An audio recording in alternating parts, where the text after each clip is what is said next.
betrayal.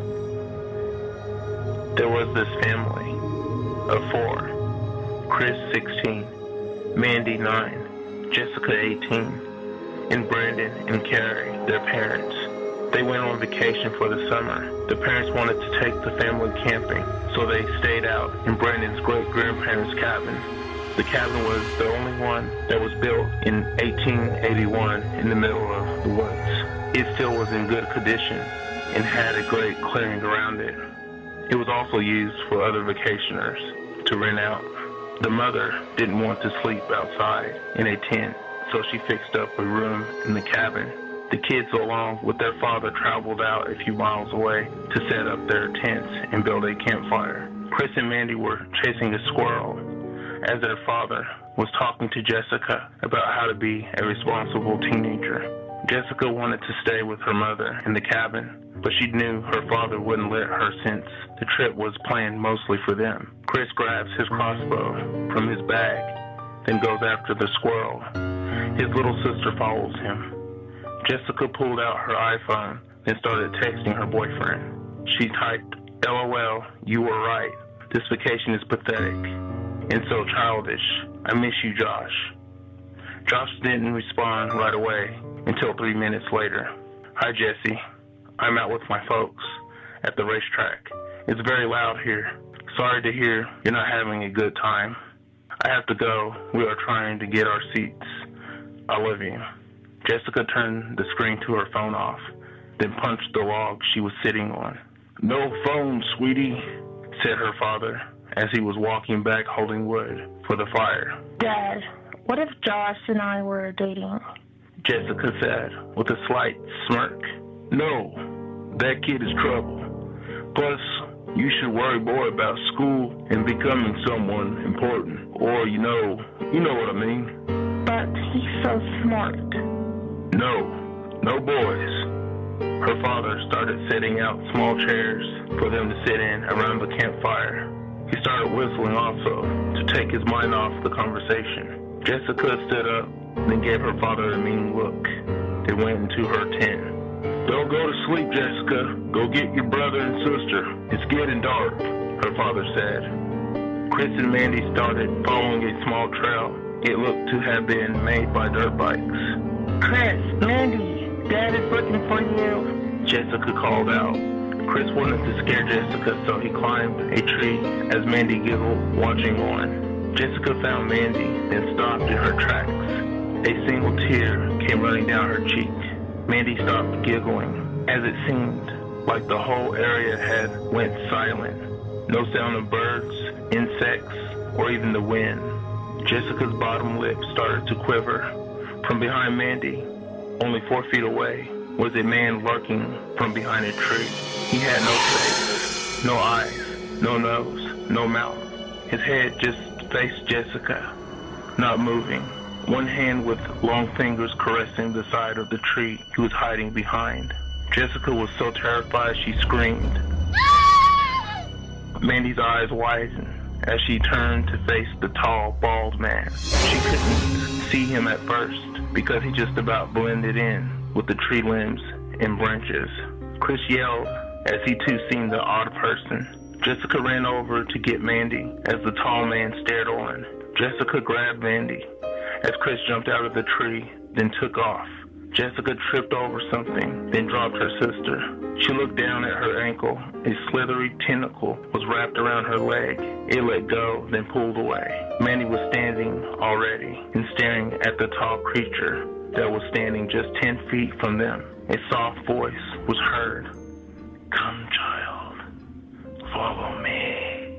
I will show you the way of fun and peace." Mandy heard it.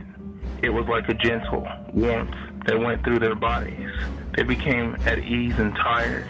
Both girls started walking to the man. As they were getting closer, they could see he was in a suit, a business suit with a tie.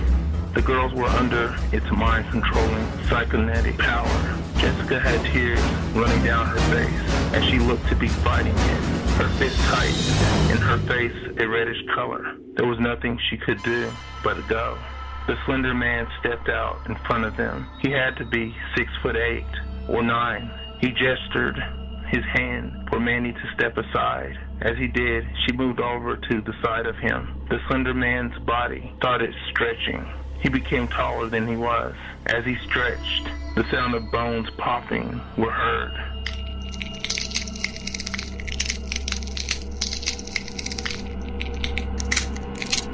Jessica can tell that this wasn't good. The Slender Man grabbed Jessica by the front of her shirt. He slowly brought his bald, faceless head down. Jessica was now face to face with it. It then spoke. It had no mouth to speak, but the voice was there. You will be missed. Right where a mouth should be, a line appeared. The line formed into a mouth. It then smiled. Jessica was fighting inside, but she was paralyzed by the Slender Man's mind control. She just cried. That's all she could do. The mouth finally opened. Sharp, thin, shark-like teeth were in Jessica's view. The Slender Man's head tilted to the side as it was about to bite into Jessica's face. Mandy stared at her sister with a smile. She waved by to her also.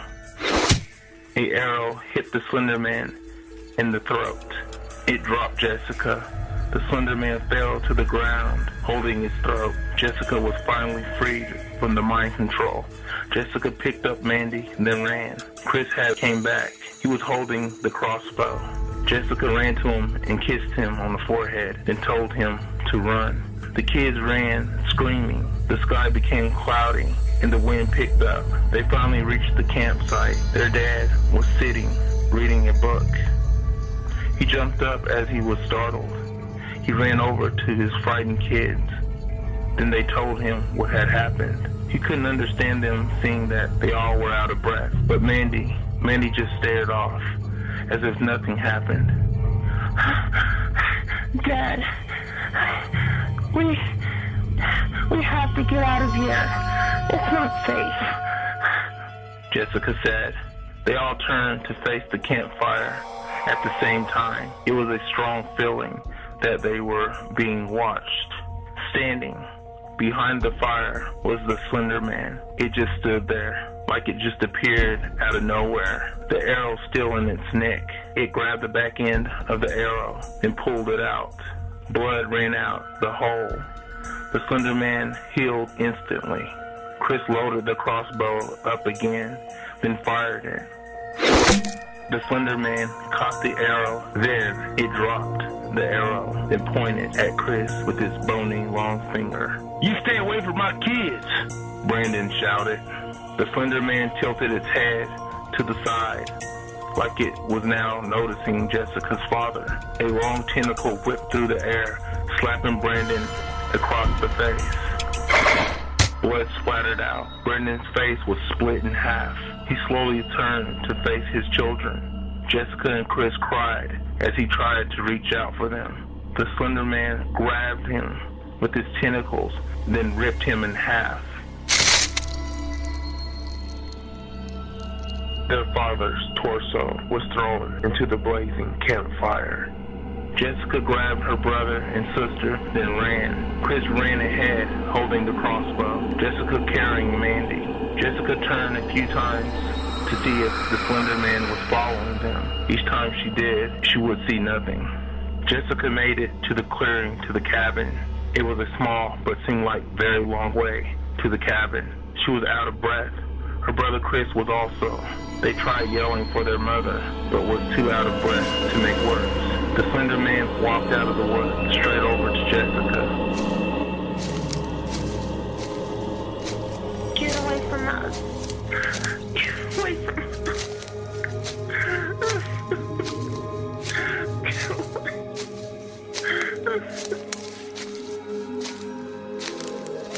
Chris was holding his side, trying to catch his breath.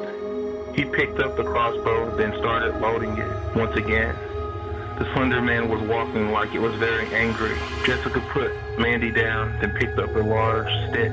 She shouted at Mandy to run to their mother. Mandy stood there with a blank look on her face. Jessica dropped the stick, then grabbed Mandy's arm, then made it run to the cabin. Chris fired an arrow at Slender Man. It pierced its knee. The Slender Man went down. Chris loaded another arrow, then fired it. The arrow hit the Slender Man in the chest.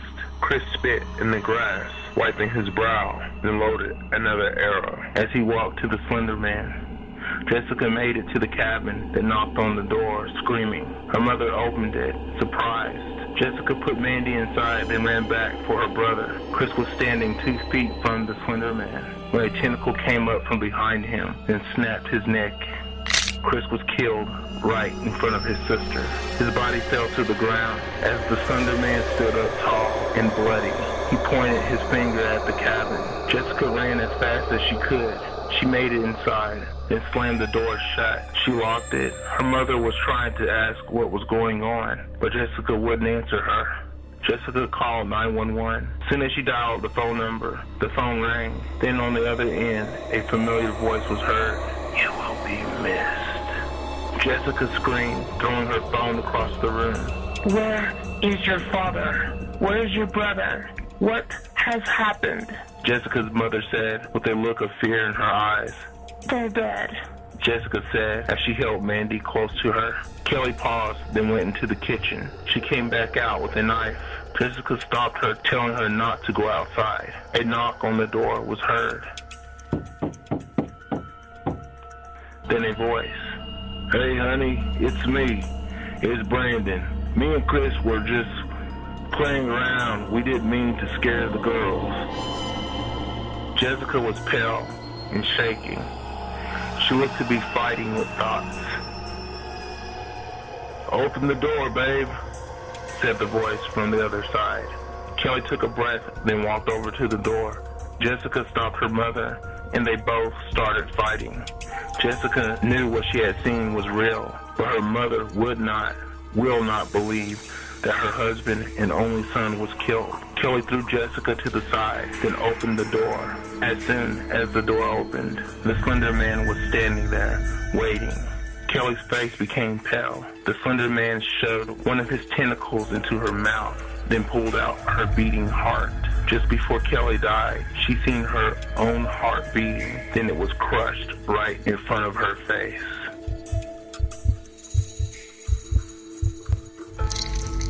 Jessica grabbed her sister as they were cornered in the room. The Slender Man walked inside.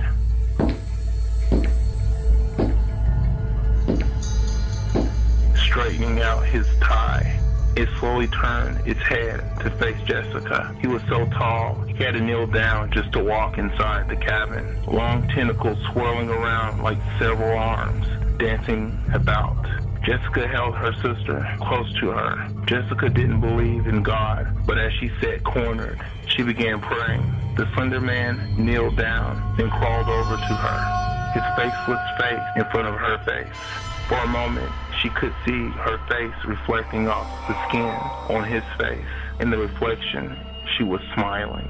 She looked away as she tightened her grip on Mandy. The Slender Man slowly wrapped a tentacle around Jessica's neck, then arms. It made her let go of Mandy. Mandy stood up, then walked out the cabin.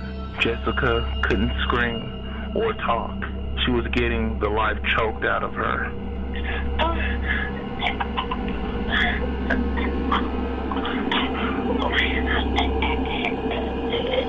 The Slender Man slowly and gently placed his head on Jessica's stomach. It could feel something. Not only that, it could hear a small heartbeat. The Slender Man let go of Jessica, then scratched a deep hole into her right hand. "And another day, another time, we'll meet again," the Slender Man said with a voice that seemed to come out of mid-air. Jessica woke up in a hospital, out of a coma a few weeks later. She had not much memory of what had happened. The doctor told her that she is pregnant. She sat in bed holding her boyfriend's hand, staring off at a wall in the hospital room. The only thing she could truly remember was a faceless man in a business suit with a tie.